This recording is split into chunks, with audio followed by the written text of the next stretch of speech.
Hi hello வணக்கம் and welcome to box office. ஒவ்வொரு வீக்கும் release ஆகக்கூடிய படங்களுடைய குயிக் ரிவ்யூ பார்க்கக்கூடியதான் நம்மளுடைய பாக்ஸ் ஆஃபீஸ். அந்த வகையில் இந்த வீக் ரிலீஸ் ஆகக்கூடிய படங்களுடைய குயிக் ரிவ்யூ பார்க்கலாம் வாங்க. இப்போ நம்மளுடைய பாக்ஸ் ஆஃபீஸில் நம்ம பார்க்க போகிற திரைப்படம் பனி.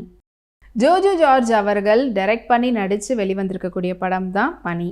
அண்ட் இந்த திரைப்படத்துக்கு மனு ஆண்டனி அவர்கள் எடிட் பண்ணியிருக்கிறாங்க. படத்தினுடைய சினிமாட்டோகிராஃபர் வேணு ஐஎஸ்சி மற்றும் ஜின்டோ ஜார்ஜ் அவர்கள். அண்ட் இந்த படத்தினுடைய music director Vishnu Vijay, Santhosh Narayanan, Sam CS. And இந்த படத்தில் முக்கியமான கதாபாத்திரத்தில் ஜோஜோ ஜார்ஜோடு சேர்ந்து அபிநயா, சாகர் சூர்யா மற்றும் பலர் நடிச்சிருக்கிறாங்க. படத்தினுடைய ஒன்லைன் ஸ்டோரி பற்றி சொல்லணுன்னா, அண்ட் ஜோஜோ ஜார்ஜ் மற்றும் அவங்க டீம் வந்து திருஷூர்லேயே ஒரு பயங்கரமான ஒரு வெயிட்டான ஒரு டீமை அவங்க வைக்கிறது தான் அங்கே சட்டம். ஈவன் அங்கே இருக்கக்கூடிய கவர்மெண்ட் அஃபிஷியல்ஸ், எஸ்பெஷலி போலீஸ், அவங்களே அவங்கள அரெஸ்ட் பண்ணுறதுக்கோ கேஸ் போடுறதுக்கு அப்படிலாம் பயப்படுவாங்க. ஐ மீன் யாரும் கொடுக்க மாட்டாங்க, அதை மூவ் பண்ணுற ப்ரொசீஜரும் முடியாதுன்றதுனால. ஸோ அப்படி அவருடைய கைக்குள்ளே வச்சுட்டு இருக்கக்கூடிய அந்த ஒரு இடத்துல இதே சமயத்துலேயே இன்னும் 2 பசங்க, சின்ன பசங்க அப்படியே அப்கமிங்கில் வரக்கூடிய ஒரு கொட்டேஷன் ஒர்க்லாம் பண்ணுறதுக்கு காசு கொடுத்தா அடியெல்லாம் பண்ணுறது, போட்டு தள்ளுறது, இந்த மாதிரி வேலையெல்லாம் பண்ணிகிட்ருக்காங்க. அண்ட் ஒரு தருணத்தில் இவர் பண்ண ஒரு விஷயத்தை பார்த்துட்டு அவரை அடிக்கிறதுக்கு போகிறாங்க. பட் அதுக்கப்புறமா அது இல்லாமல் அப்படி இதுவாகிடுது. அதனால டார்கெட் வச்சு அவரை எப்படியாவது கவுக்கணும், ஏதாவது பண்ணணும் அவர் அப்படின்றதுக்காக பிளான் போட்டு அவரை அடித்து அவர் ஒரு கோல்டு வார் மாதிரி அங்கே நடக்குது. அண்ட் சைமல்டேனியஸாக அவரை வீழ்த்துறதுக்காக இவங்க என்னெல்லாம் பிளான் பண்ணுறாங்க, சின்ன பசங்க தானே அப்படின்ட்டு இல்லாமல் சின்ன பசங்க என்னெல்லாம் பண்ணுவாங்கன்றதையும் ஒரு பக்கம் காட்டியிருக்கிறாங்க. அண்ட் ஒருத்தவங்க ஹை லெவல் அந்த ப்ரொஃபைல் இருக்கக்கூடியவங்களாக இருந்தாலும், மொத்த டிஸ்ட்ரிக்ட்டுமே அவர் கண்ட்ரோலில் இருந்தாலும் எங்கெல்லாம் அவங்களுக்கு லூஸ் ஹோல்டு இருக்குது, எப்படியெல்லாம் அவங்க பண்ணலான்றதையும் காட்டியிருக்கக்கூடிய படமாக இருந்தது.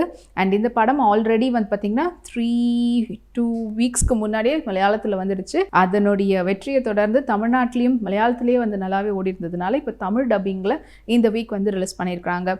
ஸோ எப்படி எல்லா மலையாள படமும் முக்கியமாக பார்த்திங்கன்னா பிரேமலுவாக இருக்கட்டும், இல்லைனா மஞ்சுமல் பாய்ஸ், இது எல்லாமே தமிழ்நாட்டிலையும் மற்ற ஸ்டேட்லேயும் நல்லாவே ஆடியன்ஸ் என்டர்டெயின் ஆச்சு. அதனால் பாக்ஸ் ஆஃபீஸ் கலெக்ஷன் கொடுத்தாங்க, நல்லாவே ஓடின மாதிரி இந்த படமும் மலையாளத்துலேயே இங்கே நல்லாவே போனால இப்போ இந்த லாங்குவேஜ், நம்ம லாங்குவேஜில், இங்கே இருக்கக்கூடிய லாங்குவேஜில் ரிலீஸ் பண்ணுவோமே சொல்லி பண்ணியிருக்காங்க. அண்ட் இதே போல் மஞ்சுபல் பாய்ஸ் மாதிரியோ இல்லை பிரேமலு மாதிரியோ இந்த படமும் அடுத்த லெவலுக்கு நல்ல ஒரு கலெக்ஷன் கொடுக்குன்றதுல டவுட்டே இல்லை. அந்த அளவுக்கு லைவ்லியான ஒரு பெர்ஃபார்மன்ஸ், அதை விட ரொம்ப அழகான ஸ்க்ரீன் பிளே, அதுக்கேற்ற மாதிரியான பியூட்டிஃபுல்லான சினிமாட்டோகிராஃபி, ஒரு யதார்த்தமான நடிப்பை பார்க்கும்போது அது இன்னும் ஈர்க்குது நம்மளை. அந்த அளவுக்கு ஜோஜோ ஜார்ஜ் அவர்களுடைய ஆக்சுவலி பார்த்திங்கன்னா இது ஃபர்ஸ்ட் அவருடைய டைரக்ஷனில் வரக்கூடிய படம். அண்ட் ஜோஜோ ஜார்ஜ் ஆல்ரெடி தமிழ்லேயும் இதுக்கு முன்னாடி பண்ணியிருக்கிறாங்க. ஈவன் தனுஷோட கார்த்திக் சுப்ராஜ் அவங்களுடைய படத்துல எல்லாம் நடிச்சிருப்பார். அண்ட் இப்போது ஈவன் ரஜினி அவர்களோட சேர்ந்து நடிக்கிறாங்க. ஸோ தமிழில் அவருக்கு நிறைய இப்போது வாய்ப்புகளும் வந்துக்கிட்டு இருக்குது. அந்த சமயத்தில் இப்போ தமிழ்லேயும் அவர் ரிலீஸ் பண்ணியிருக்கிறது அவருக்கு ஒரு ப்ளஸ்ஸாக தான் அமைஞ்சிருக்குது. அவரே நடித்து டைரக்ட் பண்ணியிருக்கிறது ஃபர்ஸ்ட் டைம் டைரக்ஷன்ற மாதிரி தெரியாமல் ரொம்ப அழகாக இருக்குது இந்த படம். அதனுடைய டோனும் நல்லா டோன் யூஸ் பண்ணியிருக்கிறாங்க.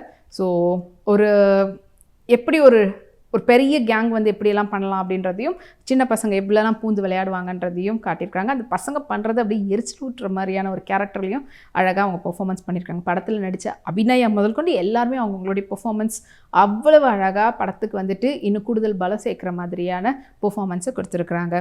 ஸோ இந்த படம் இந்த வீக்கெண்ட் தியேட்டரில் போய் பாருங்கள். அண்ட் கண்டிப்பாக உங்களுக்கு ஒரு லைவ்லியான ஒரு ஃபீல் குட் மூவியாக, ப்ளஸ் அதோடு சேர்ந்த ஒரு கொஞ்சம் ஆக்ஷன்லாம் கலந்த மாதிரியான கொஞ்சம் கன்னிங்கான ஒரு மூமெண்ட்டோடு இருக்கக்கூடிய ஒரு படமாக இருக்கும்.